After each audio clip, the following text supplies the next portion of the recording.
Hola, mi nombre es Matías Gorosito y esta es la clase sobre la monografía. El tema elegido fue lenguaje y poder, que en este caso es lenguaje y psicopoder. Sí, y como sabemos, el lenguaje sirve para poder comunicarnos, sirve para poder expresar nuestros pensamientos, pero es una herramienta sumamente poderosa que permite sí, poder influir sobre la psique de los demás y además de poder persuadir sobre el comportamiento de los otros. Mi análisis sobre el psicopoder es entender este sistema discursivo que se mueve a través de la publicidad, ¿sí? En los medios digitales, entender cómo es que pueden instalar ciertos modos de ser, ciertos ideales de personas y productos que uno debe consumir, ¿sí? Que no se basa básicamente en la necesidad del sujeto, sino que impone necesidades. ¿Sí? Entender también una de las preguntas nucleares de este trabajo fue entender la eficacia ¿sí? en el proceso de subjetivación por parte de este sistema discursivo, entender cómo se compone, qué elementos la constituyen y entender también desde el ser humano qué es lo que lo predispone, ¿sí? Qué es lo que lo vuelve vulnerable y que hace efectivo que este sistema pueda persuadir en cierta manera a través de lo discursivo en la psique y el comportamiento del sujeto. Y esto también lo que se relaciona con el cambio de paradigma, con el cambio cultural, con los nuevos modos de relacionarse de los seres humanos, ¿sí? Entender esta nueva cultura delegada, si se quiere, a través de los medios digitales, la aparición de la inteligencia artificial, de la cultura algorítmica, entender todos estos componentes fundamentales de este sistema del psicopoder básicamente neoliberal, y a través de distintos marcos conceptuales poder hacer analogías, poder buscar ejemplos para entender esta temática a abordar. ¿Sí? Vamos a utilizar el análisis de la biopolítica de Foucault, ¿sí? Este análisis que hablaba de ciertos modos de ser del ciudadano, ¿sí? Un modelo ideal de sujeto que responde a ciertos intereses económicos, hablar también del deseo inconsciente de Freud, hablar del conductismo, y ustedes se preguntarán qué tiene que ver todo esto con el psicopoder. Bueno, poquito a poquito vamos a ir armando ¿sí? Este trabajo. Y estos fundamentos van a servir para poder lograr acercarnos ¿sí? a estos interrogantes, a tratar de buscar una respuesta, ¿sí? Entender también qué es lo que se trastoca en el ser humano, ¿sí? Que permite el acceso de la publicidad ¿sí? Y que el sujeto consuma todo lo que se le propone. Y entender también lo que es la ética y la moral en este asunto, dónde queda, y entender también aquellos sucesos históricos que dieron forma a este sistema, como poder pensar también a la educación, que es un asunto que hemos tocado en Sociología de la Educación, entender a la educación como un dispositivo de control, ¿sí? De cohesión social en cierta manera, pero también de dominio, si se quiere, y de cierta formación de un tipo de ser humano, ¿sí? Como mencionaba anteriormente, relacionado a que responda a ciertos intereses económicos. Estos fundamentos, marcos teóricos y conceptos van a servir para poder dar una explicación más detallada de este fenómeno que se da en los medios digitales. Y como he planteado, la educación durante la formación de los estados ha servido como un dispositivo ideal, ¿sí? Para que los ciudadanos respondieran a un tronco común de sentimientos e ideas, pero no solamente eso, sino para que reprodujeran cierto orden social, ¿sí? Y que estén en consonancia también con un determinado sistema económico. Pero esto no se dio sin más. Obviamente tuvieron que transcurrir diferentes sucesos, siempre hay crisis para que nazca un nuevo modelo, ¿sí? Un nuevo paradigma, y en este caso transcurridas la Revolución Industrial, la Revolución Francesa, ¿sí? Y la conformación básicamente del capitalismo, dejando atrás el feudalismo, ¿sí? Y la iglesia, posibilitaron a la educación ¿sí? Como el mecanismo ideal, no solamente para educar, sino también para monitorear el comportamiento de los sujetos y, como he mencionado, para que respondan a un determinado orden social. Había cierto descontento social, cierta falta de espiritualidad, ¿sí? De cohesión, de unión, y la educación sirvió como el dispositivo ideal para que, como recién mencionaba, se internalizara cierto orden social. Y esto fue fundamental ¿sí? Para el modelo capitalista, para poder extender sus redes y para que los ciudadanos respondieran ¿sí? A este modelo económico. Al respecto, Fidel Molina Luque menciona, el paso del sistema industrial y científico necesita una reorganización del poder y de las instancias ideológicas, y en este sentido, de una reorganización espiritual para luchar contra la crisis europea, contra el desorden moral existente. Para el nuevo orden social se precisa de una doctrina orgánica que dé cohesión a esa sociedad, que es básicamente la educación. Y para seguir complejizando la trama, la escuela no sería la única encargada del monitoreo y control de los ciudadanos. Aparecerían otras más, como por ejemplo las fábricas, que es el ejemplo común ¿sí? y puntual y preciso del modelo capitalista, también las cárceles, también los hospitales, ¿sí? Serían los encargados en cierta manera de poder dar un control y un monitoreo de los ciudadanos, formando ¿sí? Un monopolio estatal, ¿sí? Que esto es básicamente a lo que apunta el poder pastoral de Foucault. Foucault hizo su trabajo, básicamente, este señor, hizo su trabajo sobre el estudio de la biopolítica, y uno piensa, de biología, ¿qué tiene de componente biológico todo esto? ¿Y qué tiene que ver con la política? Pero si hablamos de biopolítica, y una de las fuentes consultadas de este trabajo lo resume de esta manera: la vida de la biopolítica es la vida atravesada por el discurso. la vida construida, la vida pensada en orden simbólico.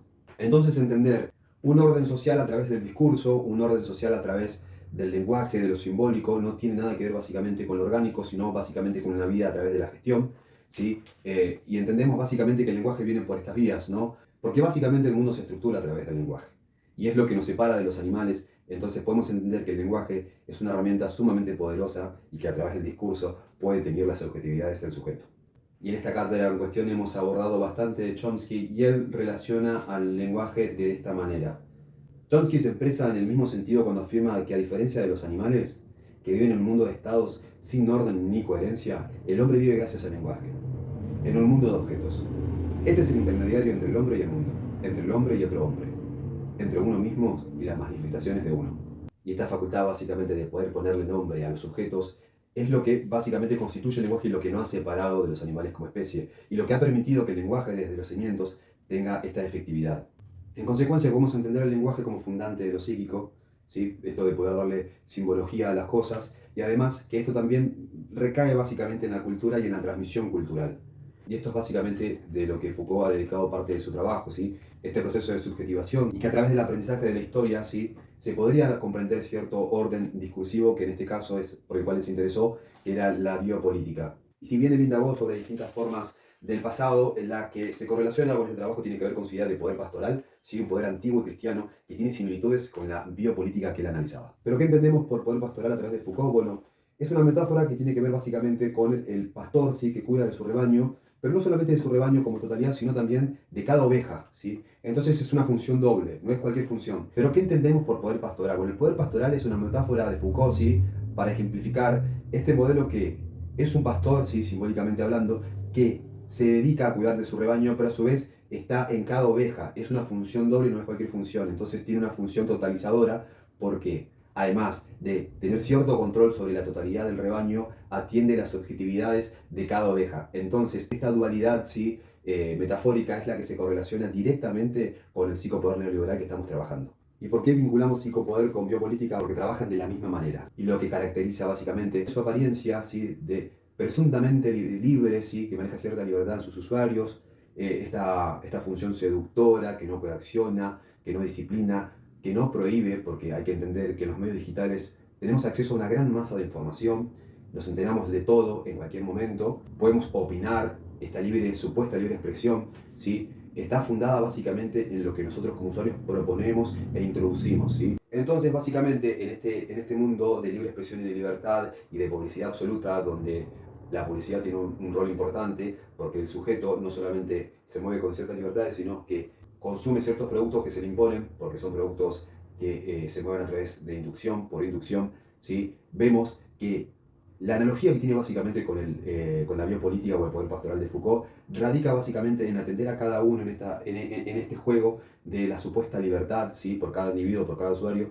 pero a la vez el psicopoder maneja a una gran red de usuarios. No hay un solo usuario, son muchos los usuarios que interactúan generando una gran masa, ¿sí? De información en los medios digitales y donde no se tiene ni siquiera la sospecha y donde no se tienen en cuenta los factores de monitoreo y control que hay, porque el psicopoder lo que hace es utilizar esta información como insumo mercantil.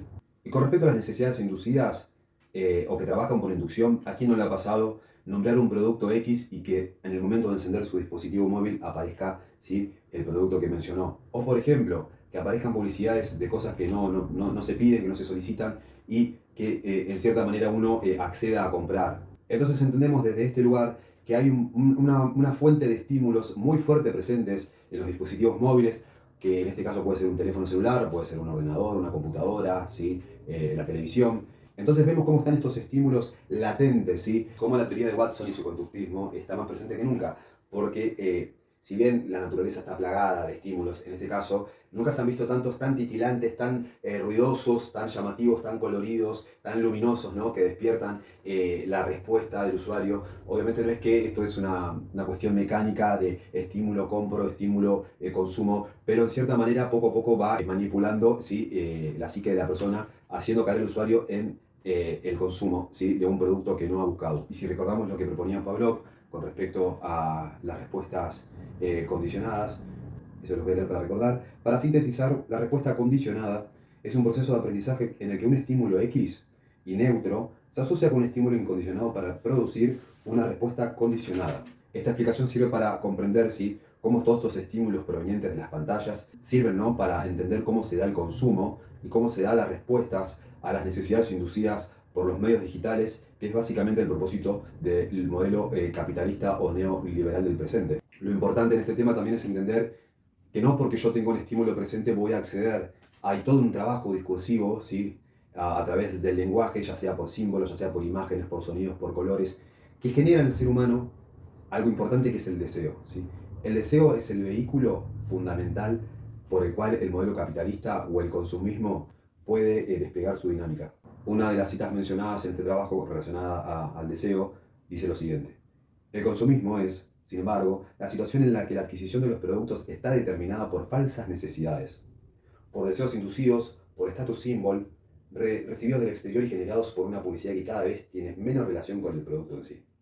Adquisición de productos que no sirven para satisfacer necesidades reales y concretas, pero cuya posesión hace sentir al sujeto que está al día o que pertenece a una determinada realidad social. Entonces, volviendo a la idea de poder pastoral de Foucault, podemos entender que no hay básicamente un pastor que domina el rebaño, sino en este caso tenemos a la oveja que, con tal de pertenecer al rebaño, entrega su información, que con tal de estar al día y de pertenecer y no quedar afuera de lo que es la sociedad del consumo o de los medios digitales, accede, ¿sí?, se entrega al rebaño. Y es menester entonces explicar que en la época de Foucault no teníamos medios digitales, pero sí empezaba el uso masivo de televisores y de las radios también, y que influían en cierta manera, ¿no?, de manera análoga a lo que son los medios digitales con respecto a la publicidad. Y Foucault realizó su trabajo científico a través de una unidad común, sí, de análisis, que es la población. Y él la población no la entiende como un conjunto de personas, sino como una unidad de análisis que puede ser gestionada, ¿sí? Por eso hemos mencionado a todos como el rebaño y la oveja como parte individual. Entonces, si le ponemos un número al rebaño, ¿sí?, a la población, al individuo, en este caso a la oveja, entendemos que es susceptible de ser cuantificable y de ser usada indeterminablemente. Por eso es que se da mecánicamente este poder del psicopoder o de la biopolítica, ¿sí?, a través de pensar al individuo como un número, ¿sí?, para que responda a ciertos intereses económicos, ¿sí?, y para que, como hemos mencionado, pues reproduzcan cierta cultura, ¿sí?, en base a determinadas condiciones. Y otro dato pertinente, el poder pastoral, que tiene que ver básicamente con esta emulación del ciudadano que entrega sus confesiones, si es un sacerdote. Y aquí podemos ver en los medios digitales, poniendo un ejemplo claro, de cómo el usuario, con tal de pertenecer al medio digital, ya sea una red social, a una página, a un blog, a lo que se le presente, proporciona parte de su biografía personal, ¿sí? Entonces esto va a ir armando una gran masa de información, ¿sí?, pero vemos como hay una predisposición del sujeto también de entregar parte de su información personal. Y si una de las preguntas nucleares de este trabajo tiene que ver con qué es lo que hace efectivo al psicopoder, al respecto vamos a mencionar lo siguiente: es pertinente develar qué tiene la tecnología digital que la hace efectiva, cómo se compone y cuál es su alcance. Se puede decir que se trata de una rara y nueva fusión entre las máquinas y lo discursivo, que sintetiza y expresa de manera precisa esa mezcla de instituciones, prácticas y discursos a los que Foucault llamó dispositivos.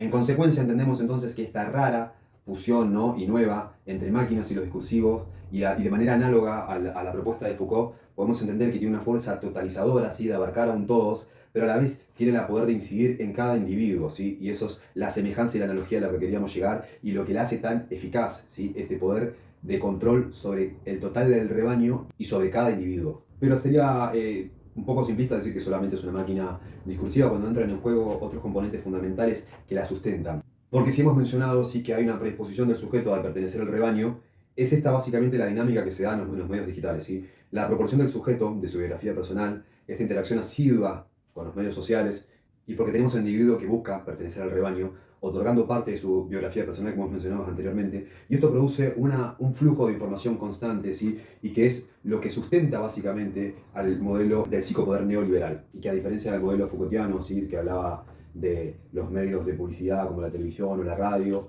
hoy un dispositivo móvil permite comunicarse y enterarse de cualquier tipo de suceso en cualquier lugar y en cualquier momento, y también predispone al sujeto a que brinde información para que este sistema pueda reconfigurarse, actualizarse y que pueda ofrecer un servicio mucho más depurado y sofisticado. ¿Y cómo es posible esto? Es posible porque en la asidua interacción del sujeto en los medios digitales va configurando, sí, preferencias Y estas preferencias sirven de aval, ¿sí?, para los medios digitales para ofrecer, como acabo de mencionar, un servicio mucho más sofisticado y acorde a las necesidades, ¿sí?, de cada individuo o de cada oveja, pero es un sistema que no está pensado solamente en un individuo en particular, sino para la población entera. Ya que la proporción de información por parte de la oveja o del sujeto ayuda a que ésta se reactualice y se vuelva mucho más depurada, radica básicamente en que esta materia prima que es la psique y el deseo del sujeto sea inagotable. Entonces su uso es indeterminado. Y otra característica a tener en cuenta es la dualidad del sujeto. No solamente hay un sujeto del yo real, sino hay un sujeto que se convierte en un holograma virtual, porque este sujeto, que proporciona parte de su biografía personal, como hemos dicho, también tiene muchas similitudes con el yo real, como acabo de decirlo, pero desde un lugar que es un sujeto que se frustra, que tiene emociones, que tiene deseos, ¿sí?, que se maneja en un plano de una supuesta libertad, ¿sí?, donde cree tener la libertad de tener cierta opinión o de tener ciertas libertades de elección, y donde la pantalla le devuelve, ¿sí?, modos de ser ideales de personas en el cual el sujeto se va a tratar de ajustar, ¿sí? Lo curioso de esto es que el holograma puntualmente tiene que ver con una imagen tridimensional a través de la luz, ¿no? Que es la explicación de un holograma, que se transforma en una copia, ¿sí?, de una imagen. Por ende, cuando se apaga la luz, desaparece el holograma. Pero ¿qué pasa? Volviendo al plano del mundo digital, una vez que se apagan las pantallas y desaparece el holograma, parte de ese holograma queda inmerso en el yo real, experimentando fracasos, experimentando emociones, displaceres, satisfacciones también, ¿por qué no? Entonces vemos que hay una interacción de dos sujetos pujando, ¿no?, en un mundo digital. Y la paradoja es que el sujeto no es dueño del perfil virtual en este mundo de la supuesta libertad, ¿no?, de este espejismo de libertad, sino que está enmarcado en ciertas relaciones de consumo y que donde este ordenador o máquina discursiva le va a devolver al sujeto parte de aquella satisfacción que busca, ¿sí?, ya sea a través de las necesidades inducidas que hemos mencionado, ¿sí?, o a través de búsquedas de información, ¿sí? Y si hablamos de flujo de información y de recopilación de información para devolverle cierta imagen al usuario, estamos hablando y estamos en presencia de lo que es el algoritmo. ¿Qué es el algoritmo? Bueno, son comandos o instrucciones matemáticas, ¿sí?, donde va a recopilar información y en base a las preferencias del usuario va a ir, y es lo que mencionábamos hace un rato, va a ir reconfigurándose y reactualizándose, ¿sí?, pero como producto final para devolución del usuario es un servicio mucho más sofisticado, ¿sí? Entonces, esta posibilidad de recopilar información, de procesarla, analizarla, archivarla, almacenarla y después poder devolverle un producto terminado al usuario es lo que la hace distintiva y es lo que le permite a este sistema poder seguir vigente. Hoy por hoy la mayoría de las actividades que se realizan a través de los dispositivos celulares o de un ordenador tienen por función esta dinámica de recopilar información, ¿sí? Preferencias en una aplicación de citas, en una red social, ¿sí?, en cargar un formulario para acceder a un trabajo, para acceder a la compra de algún producto. Entonces esto hace que se maneje un flujo de información que tenga como resultado después un producto mucho más óptimo. Pero esta optimización no se hace más, sino que estamos cambiando también la manera de relacionarnos y de relacionarnos con el mundo puntualmente. Porque al manejarnos tipeando comandos, ¿sí?, estamos también generando una cultura delegada, ¿sí? Y la cultura delegada tiene que ver básicamente con tipear 2 o 3 comandos para que el dispositivo o la aplicación lo resuelva todo por nosotros. Y es aquí donde aparece en escena también la inteligencia artificial. Y la inteligencia artificial se mueve básicamente por algoritmos. Es una gran fuente de información que todo lo sabe, entre comillas, y que todo lo responde. Entonces, hoy por hoy está quitando básicamente, y hay un gran debate, hay un gran planteo con esto, si es eficaz usarla, si sirve, si es una herramienta, sobre todo en el entorno de la educación, porque pareciera que está quitando, ¿no?, el uso de la reflexión por parte del sujeto, porque hoy por hoy tenemos ejemplos, ¿no?, de búsquedas de cierta información o de que resuelva tal problema, entonces no hay una puesta en práctica de sus factores intelectuales. Entonces la cultura delegada tiene que ver básicamente con esto. Pero retomando esta nueva máquina discursiva, ¿sí?, esta fusión de máquinas y lo discursivo, la pregunta nuclear de este trabajo es entender qué es lo que vuelve vulnerable al sujeto, qué es lo que lo predispone y lo entrega de manera voluntaria al rebaño, ¿sí?, entender cuál es aquel elemento estrictamente humano que lo vuelve susceptible. Y retomando, si la educación como mecanismo de control social tenía como finalidad la idea de formar a ciertos sujetos, podemos entender que el psicopoder neoliberal también tendría la misma función, ya que busca permear a los sujetos de determinada manera y siempre en ciertos marcos y normativas, ¿no?, del mundo digital. Y digo esto porque se genera una especie de adicción a los dispositivos. Hoy por hoy es inconcebible una vida sin un teléfono celular. Entonces vemos también que esta dependencia de los dispositivos electrónicos tiene que ver básicamente con esta necesidad de pertenecer y de estar en constante actualización con lo que se maneja en el mundo digital, ¿sí? Quitando, ¿sí? Como poniendo a un costado lo que es el mundo real. Pero no hay que perder de vista que el deseo es uno de los caminos que permite, ¿sí? La llegada a la psique. ¿Por qué? Porque además del sujeto de conformar, ¿sí? O de ayudar a elaborar estos productos que posteriormente irá a consumir, se mueve también por la línea del deseo, ¿sí? Porque no es que solamente se le presente un estímulo y lo irá a responder o a consumir, sino que con estos ideales de personas que se plantean, estos modos de ser que el medio digital propone, porque somos una burbuja, ¿sí? Fuera del mundo real, es lo que genera en el ser humano cierta frustración, ¿sí? Y en esta frustración se va a buscar redoblar la apuesta. Entonces, redoblando la apuesta y no buscar quedar afuera, el deseo va a ser, como acabo de mencionar, la ruta de acceso a la psique. Y al respecto, Freud menciona, el deseo sería inconsciente, ya que comparte todas las características que los contenidos exclusivos del sistema inconsciente tienen. Entonces, se entiende que estos actos anímicos, es decir, el yo querer pertenecer al rebaño de manera inconsciente, tienen la particularidad de indestructibilidad y constancia. Entonces podemos entender que hay un sustrato orgánico que es el cuerpo de la persona, el sujeto yo real, pero además la psique, ¿sí? Movida por el deseo, ¿sí? Estimulada por el deseo, va a buscar pertenecer a este mundo digital de manera inconsciente, porque el sujeto no se lo va a plantear, le nace de manera espontánea porque tiene la misma estructuración que el sistema inconsciente. Y si profundizamos un poquito más, podemos pensar también que el deseo se puede mover tranquilamente por la pulsión, que es uno de los conceptos claves que propone Freud, ¿no? Esta energía intrasomática, ¿sí? Que va hacia una meta, y esta meta es la ofrecida a través de las pantallas de los dispositivos. Y ahora llegamos al momento cumbre de este trabajo, que tiene que ver con este componente que responde a mis interrogantes con respecto a qué hay en el ser humano que lo vuelve vulnerable y lo pone en un lugar de predisposición a lo que es el rebaño, a esto de pertenecer a los medios digitales. Si retomamos lo anterior, podemos hablar de que en algún momento yo mencioné la palabra frustración. Frustración tiene que ver básicamente con algo que no me sale como lo esperaba, entonces me frustro, me enojo, me pongo triste, son un conjunto de sensaciones y de emociones. Entonces, si hablamos de emociones, básicamente es la emoción de aquel elemento que se trastoca. Y es básicamente las emociones el talón de Aquiles del ser humano que permite, ¿sí? Que se dé este proceso de subjetivación por parte de las máquinas discursivas de los medios digitales, obviamente, y transformándose en cierta manera en insumo de estas. Al respecto, una de las fuentes consultadas dice: en adicción, los presupuestos del régimen neoliberal consideran las emociones como recursos para incrementar la productividad y el rendimiento. Entonces podemos pensar que esta operatoria no se hace más, sino que tiene en cuenta la psique y las emociones de las personas como una inversión, como un insumo inagotable a diferencia de otras materias primas, las mantiene siempre vigentes y siempre operativas. Pero desde una explicación científica, las emociones serían reacciones psicofisiológicas que implican cambios en los pensamientos y comportamientos de los humanos provocados por estímulos externos o internos. Estas respuestas presentan una funcionalidad adaptativa que regula nuestra conducta en función de las necesidades y deseos. Entonces, desde una explicación científica podemos entender que las emociones son una respuesta a estímulos internos o externos, ¿sí? Y esto se correlaciona básicamente con los estímulos provenientes de los medios digitales, ¿sí? Y de esta operatoria y de esta máquina discursiva que es el psicopoder neoliberal. Y relacionado a la postulación de Freud con el deseo inconsciente, podemos ver cómo poco a poco se van complementando todos estos conceptos, ¿no? El estímulo por parte del conductismo, el deseo inconsciente, que es la ruta de acceso hacia las emociones como respuesta psicofisiológica, ¿sí? A los estímulos que provienen de afuera, y esta necesidad por parte del usuario de pertenecer al rebaño de manera voluntaria va armando, ¿sí? Este esquema general.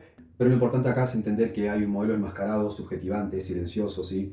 Que poco a poco va modificando la cultura, los modos de relación, y es también pertinente plantearse si estamos ante un paso evolutivo como especie en cuanto a los modos de relacionarnos, o si este tipo de mecanismos está deshumanizándonos de manera lenta, ¿no? Paulatinamente, dejándonos sin este componente esencialmente humano que tiene que ver con el raciocinio.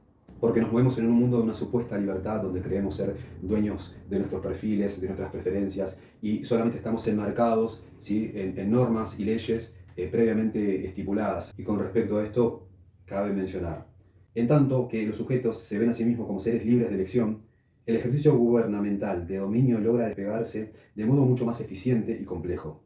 Pone en juego la voluntad de los sujetos a los cuales captura. El poder inteligente seduce en lugar de prohibir. No se enfrenta al sujeto, le da facilidades. Entonces tenemos esta aparente libertad, esta falsa transparencia, cuando en realidad estamos siendo monitoreados, capitalizados, ¿sí? Y dominados por un sistema discursivo que tiene fines particulares, ¿no? Estrictamente económicos. Como conclusión, habría que replantearse si el uso de la psiquis con fines comerciales no estaría vulnerando nuestra intimidad, nuestra integridad como sujetos. Empezar a plantearse qué medidas pueden utilizarse para restringir su uso, ver cuál sería el uso moderado para que no perjudique, como hablábamos, porque hay componentes importantes que es básicamente el deseo, por un lado, como ruta de acceso, y podemos entender también las emociones, que es el talón de Aquiles, el que nos presenta y nos predispone a este sistema neoliberal, ¿sí? Entonces entender de esta manera cuál sería el uso loable y, digamos, factible para que no nos perjudique. Además de la exposición que estamos teniendo al ofrecer nuestra información íntima, o biográfica, personal, ¿sí? Y sobre todo también con respecto a lo que mencionamos con la inteligencia artificial y la cultura agregada y la cultura algorítmica. Replantearse esto, si estamos en este proceso de deshumanización, si no estamos perdiendo aquel componente característico del ser humano que tiene que ver con el raciocinio, con el pensamiento crítico y la reflexión, ¿sí? De si esta burbuja en la que estamos sometidos con tal de pertenecer de manera voluntaria al rebaño, no estamos perdiendo de vista las relaciones del mundo real y también estos debates con respecto a los avances tecnológicos, si son fructíferos o no, porque de todas maneras no hay que ser inocente y entender que los avances tecnológicos en ciertas maneras dieron respuestas a muchas demandas sociales y es en ese sentido lo que se puede rescatar de todo esto. Pero cuando entendemos a la psique como insumo mercantil, ¿sí? Donde hay una máquina discursiva que es capaz y es posible, como lo hemos planteado a través de este trabajo, que pueda manipular básicamente no solamente el comportamiento, sino la cultura entera, es un asunto para tener en cuenta. Porque además es factible entender cómo este entramado, este interjuego de relaciones entre las emociones, el deseo, datos, algoritmos, dispositivos electrónicos, da este proceso de subjetivación distinto, ¿no? Esta máquina discursiva distinta que es capaz de reconfigurar subjetividades. En definitiva, hemos logrado llegar a ese elemento por el cual el psicopoder despliega su fuerza, que tiene que ver básicamente con las emociones, ¿sí? Esta condición tan intrínsecamente humana, y quizá transformar la piedra angular de este trabajo, y en materia de análisis también plantear al deseo como ruta de acceso, ¿sí? A la psique, que ayuda a la eficacia del proceso de subjetivación por parte del psicopoder. Es importante también remarcar que esta operatoria se da de manera silenciosa y que uno no es consciente que en el afán de pertenecer al rebaño, como lo postulaba Foucault, y en esta vinculación con teorías previas, uno entrega su biografía personal, datos íntimos, ¿sí? Y sin tener una mínima conciencia del lugar en donde se expone. Y para finalizar voy a leer un fragmento con el que finalicé esta monografía. Y dice así: quedará en cada uno la reflexión crítica sobre este asunto, entendiendo que nos afecta a todos y sería oportuno empezar a cuestionar las condiciones propuestas por el mundo digital. ¿Qué tan pensadas están sobre el usuario, su integridad y su preservación como sujeto social? ¿Qué rol cumple la ética y la moral en este nuevo escenario? Son asuntos importantísimos como materias pendientes para un futuro no muy lejano. Hasta acá llegó este trabajo monográfico. Espero haber podido ser claro. Cualquier asunto me consultan. Se trató de exponer los fundamentos y marcos conceptuales para poder darle una comprensión precisa, ¿sí? Y acorde a la cátedra psicolingüística. Muchas gracias.